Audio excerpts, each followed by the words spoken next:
C'è il rischio di un'altra spaccatura. Conte di nuovo nella tempesta. Una nuova tempesta potrebbe scuotere Movimento 5 Stelle. Quando lo spartiacque è avvenuta lo scorso giugno da parte di Luigi Di Maio che ha tolto dal movimento molti parlamentari, ora si fa intenso il dibattito sul ritorno in campo di Alessandro Di Battista e sul conflitto per il secondo governo. Il panico è un'interrogazione parlamentare, un sondaggio online. Dei membri di votare autocandidature per la composizione della lista nei collegi plurinominali del Paese e nei collegi esteri in vista delle elezioni del 25 settembre. Ad appiccare il fuoco alle polveri è stata la deputata pentastellata Azzurra Cancelleri che in un post pubblicato sui social è andata all'attacco di Giuseppe Conte per la decisione di creare una sorta di lista. Martedì si svolgeranno le parlamentari, quel momento in cui gli attivisti del movimento voteranno i candidati che scenderanno in campo alle prossime elezioni.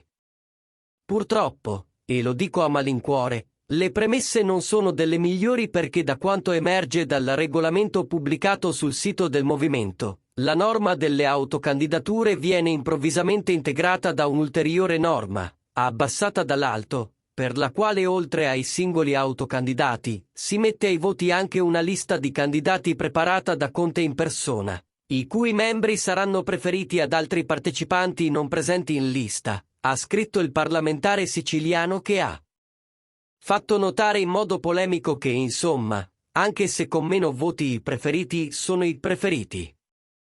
Una mossa dell'ex presidente del Consiglio, che potrebbe cambiare gli equilibri interni del movimento. Lo stesso Cancelleri ha infatti spiegato che questa opzione sarà nessun tracollo. Il parlamentare ha ammesso di condividere le possibilità che ci possano essere candidati più o meno vincitori con maggiori o minori possibilità di successo. È opportuno che sia così. Allo stesso tempo, però, il rappresentante della pentastellata ha aggiunto che è normale credere nella democrazia mettendo al voto gli elettori e perché i parlamentari svolgono questo servizio, altrimenti perché non loro. La fame contro Conte non è finita qui. Cancelleri si è scagliato contro l'ex presidente del Consiglio, dichiarando che l'atteggiamento era così complicato che quasi direi che le persone che portano la cintura non sono affatto accettate. La questione riguarda l'uguaglianza tra i candidati, che, secondo il deputato, ancora pochi giorni fa è stato chiamato lo spirito dei parlamentari. Ora ovviamente cambia.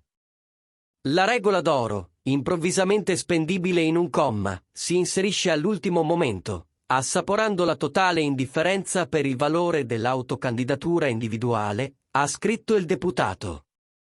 Quest'ultimo ha messo in guardia i leader del movimento dal rischio di un nuovo terremoto che potrebbe colpire il mondo a 5 Stelle.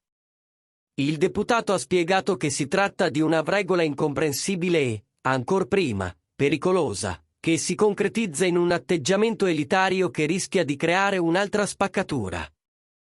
La tensione che arriva circa un mese e mezzo dopo le elezioni che dovrebbero essere particolarmente difficili per il M5S dovrebbe essere particolarmente difficile dato il voto di sollievo molto basso, almeno rispetto al suo assorbimento nelle elezioni del 2018. Non molto tempo. Entro una settimana sarà chiaro se la tempesta si è placata o meno.